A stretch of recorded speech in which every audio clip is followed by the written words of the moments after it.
സുഹൃത്തുക്കളെ, ഞാൻ ഇബ്രാഹിം ബങ്ങാട്.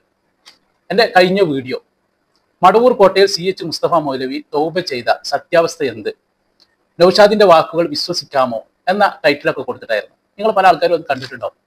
അങ്ങനെ ഒരു വീഡിയോ തന്നെ ചെയ്യാനുള്ള കാരണം, കുരുവട്ടൂരി ശൈത്താൻ ത്വരീഖത്തിന്റെ ആളായിരിക്കുന്ന നൗഷാദ് അദ്ദേഹം നടത്തിയ പ്രസംഗത്തിൽ ഈ CH മുസ്തഫ മടവൂർ കോട്ടയിൽ വന്നതിനെ ന്യായീകരിച്ചുകൊണ്ട് അദ്ദേഹം പറയുന്നുണ്ട്. അപ്പൊ അദ്ദേഹം അവിടെ വന്നത് തൗബ ചെയ്യാനാണ് എന്നാണ് അദ്ദേഹം പറഞ്ഞത്.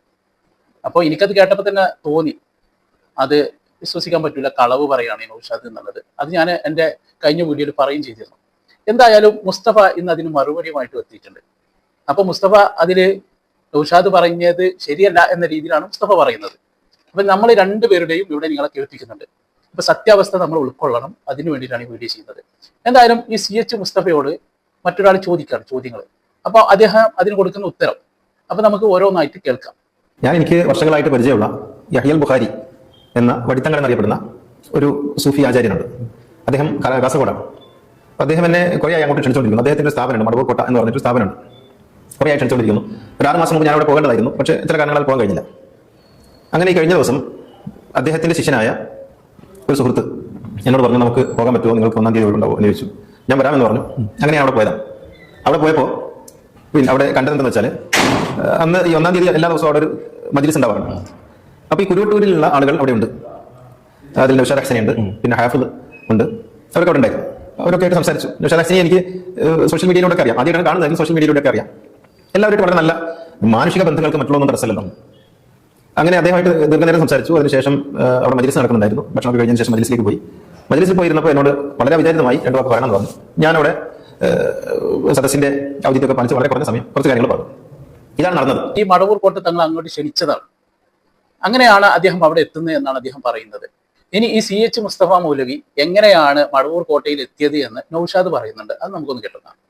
വിവാദമായിട്ട് വന്നെന്താ, നിങ്ങൾ അങ്ങോട്ട് ഒലിച്ചു പോവാണ്, അതാ CH മുസ്തഫ മൗലവി വന്നിരിക്കുന്നു. നിങ്ങളാരും ഞങ്ങളെ ശരീഅത്ത് പഠിപ്പിക്കണ്ട, നിങ്ങളാരും ഞങ്ങൾക്ക് നിയമം പഠിപ്പിക്കണ്ട. ഞങ്ങൾക്ക് നിയമം പഠിപ്പിക്കാൻ ഞങ്ങളുടെ മശായിഖുണ്ട്. അല്ലെങ്കിൽ നിങ്ങളെ സമസ്തന്റെ പ്രമേയം അനുസരിച്ചല്ലോ അങ്ങനെ അർത്ഥം. നിങ്ങളെന്തോ ഒരു പ്രമേയം ഉണ്ടാക്കിയിട്ട് അതിൽ നടക്കുന്നു. ഞങ്ങൾ മശായിഖിന്റെ ഹദറത്തിനെ കുറിച്ച് ആദ്യം പഠിക്കുക. മശായിഖിന്റെ ഹദറത്ത് എന്ന് പറയുന്നത് എല്ലാവർക്കും വരാൻ പറ്റിയ സ്ഥലം. പ്രത്യേകിച്ച് സയ്യിദ് യഹ്യൽ ബുഖാരി തങ്ങൾ. നമ്മൾ അവിടെ നിന്ന് ഷാദുരിക്ക് വന്നതാ. ഷാദുരിക്ക് അവിടെ വരുന്നു, അവിടുത്തെ മജ്‌ലിസിൽ വരുന്നു. എല്ലാവരും വരും. ഹൈന്ദവ മതക്കാർ വരും, ക്രിസ്തു മതത്തിൽ വിശ്വസിക്കുന്നവർ വരും, പലരും വരും. തങ്ങളെ വിശ്വാസമുള്ളവരൊക്കെ വരും. തങ്ങളെ വിശ്വാസമുള്ളവർ വന്ന് തൗബ ചെയ്യാൻ പറ്റിയ സ്ഥലമാണ് ഏത്? സയ്യിദ് യഹ്യൽ ബുഖാരി തങ്ങളുടെ സ്ഥലം. മനസ്സിലായില്ല? തങ്ങളോട് ഒരാൾ വിളിച്ചു ചോദിക്കണം. തങ്ങളോട് നേരിട്ട് ചോദിക്കില്ല, തങ്ങൾ അടുപ്പുള്ള ഒരാളോട്. എനിക്ക് തങ്ങൾ അവരുടെ ഒന്ന് കാണണം. സയ്യിദ് യഹ്യൽ ബുഖാരി ആത്മീയമായി ഇന്ന് കേരളത്തിൽ നേതൃത്വം നൽകുന്ന വലിയൊരു സയ്യിദാണ് എന്ന് ഞാൻ വിശ്വസിക്കുന്നുണ്ട്. അതുകൊണ്ട് എനിക്ക് സയ്യിദ് അവരുടെ ഒന്ന് കാണണം, അവരെ കൈയൊന്ന് പിടിക്കണം എന്ന് ഒരാൾ ആവശ്യപ്പെട്ടാൽ തീർച്ചയായും അത് നിരാകരിക്കുന്ന ആളല്ല ആര്? ബഹുമാനപ്പെട്ട തങ്ങളെ കാണണം എന്ന് ആവശ്യപ്പെട്ടുകൊണ്ടാണ് ഈ CH മുസ്തഫ അവിടെ എത്തുന്നത് എന്നാണ് നൗഷാദ് പറയുന്നത്. കേട്ടില്ല നിങ്ങൾ?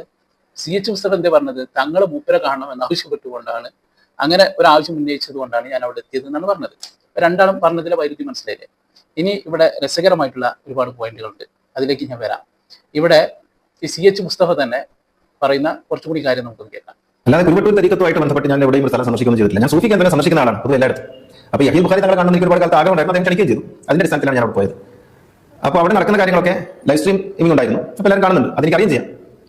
അത് പക്ഷേ നൗഷാദ് ഹസനെ എതിർക്കുന്ന ആളുകൾ, പ്രത്യേകിച്ച് പേരോടിന്റെയും ഏറ്റവും ആളുകൾ ഇത് അവസരമാക്കിയിട്ട് സർവ്വമത സത്യവാദിയായ മുസ്തഫ മൗലവിയെ സ്വീകരിച്ചു എന്നൊക്കെ പറഞ്ഞൊരു അവസരമാക്കി നൗഷാദ് ഹസനെ അടിക്കുന്ന ഒരു വടിയാക്കി നമ്മൾ മാറ്റുകയാണ് ചെയ്തത്. യഥാർത്ഥത്തിൽ അത് ഞാൻ സൂഫി കേന്ദ്രങ്ങൾ സന്ദർശിക്കാൻ ഇനിയും പോകും, ഇനിയും തങ്ങളെടുത്ത് പോകും. അതിനർത്ഥം ഞാൻ അവിടെ ചേർന്നു അല്ലെങ്കിൽ ഞാൻ അവിടെ വിജയത്ത് ചെയ്യുന്നു ഒന്നുമല്ലോ. സൂഫി കേന്ദ്രങ്ങൾ സന്ദർശിക്കാൻ നമ്മുടെ പതിവാണ്. എവിടെയും പോകും, കേരളത്തിന് പുറത്തും ഇന്ത്യക്ക് പുറത്തുള്ള സൂഫി കേന്ദ്രങ്ങൾ സന്ദർശിക്കാൻ അവസരം കിട്ടിയാൽ സന്ദർശിക്കുന്ന ആളാണ് ഞാൻ. ആ അടിസ്ഥാനത്തിലാണ് ഞാൻ അവിടെ പോയത്. അപ്പോൾ താങ്കൾ നൗഷാദ് ഹസനെ കണ്ടില്ല? നൗഷാദ് ഹസനെ മുമ്പേ കണ്ടില്ല, അന്ന് ഞാൻ കണ്ടു. അവിടെ അദ്ദേഹം ഉണ്ടായിരുന്നു. മുമ്പേ സോഷ്യൽ മീഡിയയിലൂടെ അദ്ദേഹത്തെ എന്നെ അദ്ദേഹത്തിനൊക്കെ അറിയാം. എന്നല്ലാതെ ഞങ്ങൾ തമ്മിൽ സംസാരിക്കുകയോ കാണുകയോ ഫോൺ ചെയ്യുകയോ ഒന്നും ചെയ്തിട്ടില്ല. വളരെ വിചാരിതമായിട്ടാണ് ഞങ്ങൾ കണ്ടത്. കണ്ടപ്പോൾ വളരെ നല്ല സൗഹൃദം ഞങ്ങൾ തമ്മിലുണ്ടായി. സ്വാഭാവികമാണല്ലോ, മനുഷ്യന്മാർ സൗഹൃദം ഉണ്ടാകുന്നതിന് വേറെ തടസ്സമല്ല. പക്ഷേ അത് രണ്ടാളുകൾ തമ്മിൽ കാണുമ്പോഴേക്കും, രണ്ടാളുകൾ തമ്മിൽ സംസാരിക്കുമ്പോഴേക്കും ഞാൻ അദ്ദേഹത്തിന്റെ ആളായെന്നോ അദ്ദേഹം എന്റെ ആളായെന്നോ ഞങ്ങൾ പരസ്പരം ചേർന്നു എന്നൊക്കെ പ്രചരിപ്പിക്കുന്നത് ഒരു ബുദ്ധിക്കുറവിന്റെ ലക്ഷണമായിട്ടാണ് എനിക്ക് തോന്നുന്നത്, വിവേകക്കുറവിന്റെ ലക്ഷണമായിട്ടാണ്. അല്ലാതെ ഇതിന് നൗഷാദിന്റെ മറുപടി നമുക്കൊന്ന് കേട്ടാലോ? എന്താ അവിടെ ഉണ്ടായി എന്നുള്ള നൗഷാദ് പറയുന്നത് നമുക്കൊന്ന് കേട്ടോക്കാം. അപ്പോ സയ്യിദ് യഹ്യൽ ബുഖാരി തങ്ങളെ ആത്മീയ നേതാവായി അംഗീകരിച്ചുകൊണ്ട് വരാൻ വേണ്ടി സമ്മതം ചോദിക്കുന്നു, സമ്മതം കൊടുക്കുന്നു. അത് തന്നെ തങ്ങളെ മുമ്പിൽ വന്ന് അദ്ദേഹം അംഗീകരിച്ചു കൊടുക്കുന്നു. തങ്ങൾ അവിടെ കൃത്യമായി മജ്‌ലിസിന് മുമ്പിൽ ഇരുന്നപ്പോൾ, മജ്‌ലിസ് നടക്കുന്നതിന് മുമ്പ് തങ്ങൾ ഇരുന്നല്ലോ, കൃത്യമായി ഓരോ ഹദീസുകൾ എടുത്തുകൊണ്ട് തന്നെ പഠിപ്പിക്കുകയാണ്. ഞാനുണ്ട്, ശൈഖുന, ഞങ്ങളെല്ലാവരും ഉണ്ട്. ഈ ഹദീസിൽ വിശ്വസിക്കണം കേട്ടോ. ഇത് വിശ്വസിക്കാത്തവൻ കാഫിറാണ്. നിങ്ങൾ അയാൾക്ക് പറയുന്ന കുറ്റമുണ്ടല്ലോ, അതൊക്കെ കൃത്യമായി തങ്ങൾ വിശദീകരിച്ചു കൊടുത്തിട്ടുണ്ട്. തങ്ങൾ അംഗീകരിക്കുന്നു എന്ന് മാത്രമല്ല, അത് കാണിക്കണം എന്ന് പോയി. തങ്ങൾ എങ്ങനെ കാണിക്കല്? ഷാദുൽ ഖത്തീബിന്റെ മജ്‌ലിസിലിരിക്കണം. നിങ്ങൾ തബ്ലീഗ് ജമാഅത്തിന്റെ ആൾക്കാർ വന്നപ്പോൾ എന്തായത്? അവിടെ ഒരു ഷാദുൽ നടത്താൻ കഴിയും. ഷാദുൽ ഇങ്ങനെ നടത്താൻ കഴിയില്ല, എന്നിട്ടല്ലേ ഓലക്കുട്ടി നടത്തല്? അപ്പൊ തങ്ങൾ അംഗീകരിച്ചുകൊണ്ട് ഒരാൾ വരുന്നു, ആ ആൾ ഷാദുൽ ഖത്തീബിൽ പങ്കെടുക്കുന്നു. ഇനി മറ്റു വിഷയങ്ങളൊക്കെ നമുക്ക് തമ്മിൽ ഇരുന്നിട്ട് ചർച്ച ചെയ്ത് വേണ്ട രൂപത്തിൽ ചെയ്യാം എന്ന് പറയുന്നു. അങ്ങനെ ഒരാൾ വരുമ്പോ ആ ആള് നമ്മൾ പരിഗണിച്ചിരുത്തും. തീർച്ചയാണ്. പ്രത്യേകിച്ച് മടവൂർ കോട്ട പോലെയുള്ള ഒരു സ്ഥലത്ത് അങ്ങനെ വന്നു. ഇനി അവരെന്താ ചെയ്യുന്നത് അത് നമ്മൾ നോക്കും. നമ്മളെ സംബന്ധിച്ചിടത്തോളം ഒറ്റ വഴിയേ ഉള്ളൂ. അത് കൂടുതൽ വിശദീകരിക്കേണ്ട ഒരു കാര്യമില്ല. ഞങ്ങളുടെ റൂട്ട് ശംസുൽ ഉലമയുടെ റൂട്ട്. ഇനി ഈ മുസ്തഫയോട് ഇദ്ദേഹത്തിന്റെ ഒപ്പമുള്ള ആൾ ചോദിക്കണം, നിങ്ങൾ തൗബ ചെയ്തോ എന്ന് അദ്ദേഹം ചോദിക്കുന്നുണ്ട്. എന്തായാലും മറുപടി നമുക്കൊന്ന് കേൾക്കട്ടോ. നൗഷാദ് യാസീൻ താങ്കൾ തൗബ ചെയ്ത് മടങ്ങി എന്ന് പറഞ്ഞതായിട്ടൊരു റിപ്പോർട്ട് കാണുന്നുണ്ട്. അതെന്താ അതിന്റെ യാഥാർത്ഥ്യം? നൗഷാദ് ഹസൻ അങ്ങനെ പറയുമെന്ന് എനിക്ക് തോന്നുന്നില്ല. അദ്ദേഹത്തിന്റെ ഒരു പ്രഭാഷണത്തിന്റെ ഭാഗം എനിക്ക് ചില ആളുകൾ അയച്ചു തന്നിരുന്നു. അതിൽ അദ്ദേഹം പറയുന്നത് അവിടെ വരുന്ന ആളുകൾ പിന്നെ തങ്ങളെ കണ്ട് തൗബ ചെയ്യുന്നുണ്ട്, തങ്ങളെ കണ്ട് പ്രാർത്ഥിക്കുന്നുണ്ട്, പിന്നെ തങ്ങളുടെ അനുഗ്രഹം വാങ്ങുന്നുണ്ട്. അതിന് അങ്ങനെ പലരും വരുന്നുണ്ടെന്നാണ്. അദ്ദേഹം എന്നെ അതിൽ പരാമർശിച്ചതായിട്ട് എനിക്ക് തോന്നിയിട്ടില്ല. ഇനി വേണമെങ്കിൽ ആ പ്രഭാഷണത്തെ അങ്ങനെയൊക്കെ വ്യാഖ്യാനിക്കാം. ഞാൻ തൗബ ചെയ്യേണ്ടുന്ന എന്തെങ്കിലും പാപമോ തെറ്റോ ചെയ്യുന്ന ആളായിട്ട് എനിക്ക് തോന്നിയിട്ടില്ല. അങ്ങനെ എന്തെങ്കിലും തെറ്റ് ചെയ്തിട്ട് ഞാൻ അള്ളാഹുവിനോട് തൗബ ചെയ്യുക എന്നുള്ളത് എന്റെ സ്വകാര്യമായ ഒരു സംഗതിയാണ്. അകമ്പുള്ള ആശയങ്ങളുമായിട്ട് ബന്ധപ്പെട്ടാണെങ്കിൽ ആ ആശയങ്ങൾ അന്നും ഇന്നൊക്കെ ഞാൻ പറയുന്ന കാര്യങ്ങൾ എന്റെ ബോധ്യങ്ങളാണ്. ആ ബോധ്യങ്ങൾ ഞാൻ അടിയുറച്ച് നിൽക്കുന്നുണ്ട്. എന്ന് മാത്രമല്ല, യഹ്യൽ ബുഖാരി തങ്ങൾ ഉൾപ്പെടെയുള്ള ആളുകൾ എന്റെ പ്രഭാഷണങ്ങൾ മറ്റുള്ളവർ കേൾക്കണമെന്ന് ആഗ്രഹിക്കുകയും അത് നിർദ്ദേശിക്കുകയും ചെയ്യുന്ന ആളായിട്ടാണ് എനിക്ക് മനസ്സിലായിട്ടുള്ളത്. അപ്പൊ അവിടെ പോയിട്ട് എനിക്ക് തൗബ ചെയ്യേണ്ട കാര്യങ്ങളൊന്നും ഇല്ല. ഞാൻ അകമ്പുറയിൽ മുമ്പും പറഞ്ഞിട്ടുണ്ട്, ഇപ്പോഴും പറഞ്ഞിട്ടുണ്ട്. പക്ഷെ ഞാൻ വിചാരിക്കുന്ന നൗഷാദ് ഹസനി എന്നെ സംബന്ധിച്ചല്ല പറഞ്ഞത് എന്നാണ്. എന്നെ സംബന്ധിച്ച് അങ്ങനെ അദ്ദേഹം പറയാൻ സാധ്യതയില്ല എന്നാണ് എനിക്ക് തോന്നുന്നത്. അതുപോലെ അപ്പോൾ അദ്ദേഹം പറഞ്ഞേ കേട്ടില്ല. നൗഷാദ് ഹസനി അദ്ദേഹത്തെ കുറിച്ച് അല്ല പറഞ്ഞിട്ടുള്ളത്, അവിടെ വരുന്ന ആളുകളെ കുറിച്ചാണ് പറഞ്ഞത്. ഇവിടെ ബുദ്ധിയുള്ള ആൾക്കാർക്ക് കേട്ടവർക്കൊക്കെ മനസ്സിലാവും എന്തേ നൗഷാദ് അവിടെ പറഞ്ഞു എന്നുള്ളത്.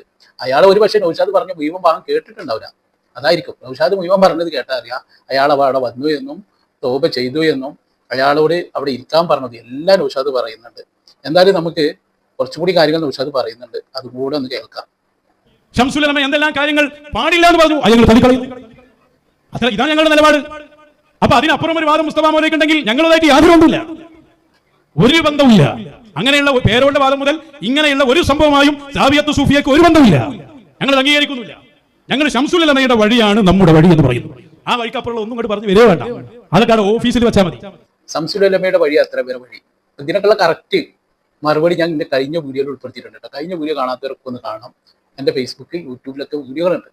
അപ്പൊ രണ്ടിലും കയറിയിട്ട് നിങ്ങൾ വീഡിയോ കാണാം. ഇതേ പേര് തന്നെയാണ് ഇബ്രാഹിം പി വെങ്ങാട്. ഇത് പിന്നെ ഇനി നമുക്ക് പറയാനുള്ളത് എന്താണ്, പക്ഷെ അത് ഒന്നുകൂടി വ്യക്തമായിട്ട് ചില കാര്യങ്ങളും പറയുന്നത്. മശായിഖിന്റെ ഹദ്റത്തിലേക്ക് തങ്ങൾ അവരെ അംഗീകരിച്ചുകൊണ്ട് ഒരാൾ കടന്നു വരുമ്പോൾ ഞങ്ങൾ മനസ്സിലാക്കുന്നത് തങ്ങൾ അവരുടെ ആത്മീയ നേതാവായി കാണുന്നു എന്ന് പറഞ്ഞാൽ എന്നിട്ട് അയാൾ എന്നെ പറയുകയും ചെയ്യുന്നു എന്ത്, മശായിഖ് പറഞ്ഞിടത്താണ് നിൽക്കേണ്ടത്. അപ്പൊ അദ്ദേഹം പൂർണ്ണമായും സയ്യിദ് അവരുടെ വഴിയിലേക്ക് മാറി എന്ന രൂപം വരുമ്പോഴാണ് നമ്മൾ അവരെ പരിഗണിക്കുന്നത്. ഈ ബാക്കിയുള്ള ഞങ്ങൾ ചർച്ച ചെയ്ത് തീരുമാനിക്കും. ആ രൂപത്തിലല്ല നീങ്ങുന്നതെങ്കിൽ ഞങ്ങൾ തന്നെ അതിന് പരിഹാരവും കാണും. നിങ്ങൾക്ക് എന്താ അവിടെ കാര്യം? പൊന്നൊരുക്കുന്നിടത്ത് പൂച്ചക്കെന്ത് കാര്യം?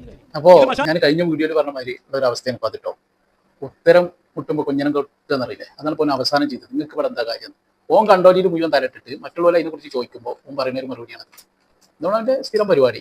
അപ്പൊ ഇത് അധിക ദിവസം തന്നെ പരിപാടി ഇതിങ്ങനെ പറഞ്ഞുകൊണ്ടിരിക്കാം. ഇവിടെ കളവ് പറഞ്ഞിട്ടുണ്ട് രണ്ടാളും അല്ലെ. നൗഷാദിനെ ന്യായീകരിക്കാൻ വേണ്ടി പച്ച കളവ് പറഞ്ഞിട്ടുണ്ട് ആര്? മുസ്തഫ മൗലവി. അത് നമ്മളിവിടെ വ്യക്തമായിട്ട് കണ്ടതാണ്. അവിടെ എന്താണ് ഉണ്ടായത്? ഇവിടെ നൗഷാദ് പറയാണ് അവൻ സമ്മതം ചോദിച്ചു വന്നതാണെന്നുള്ളത്, അത് യഹ്യൽ ബുഖാരിയെ കാണാൻ വേണ്ടിയിട്ട്.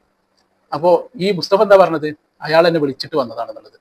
എന്തായാലും രണ്ടാളും കണക്കാണ്, അത് നമ്മൾ മനസ്സിലാക്കാം.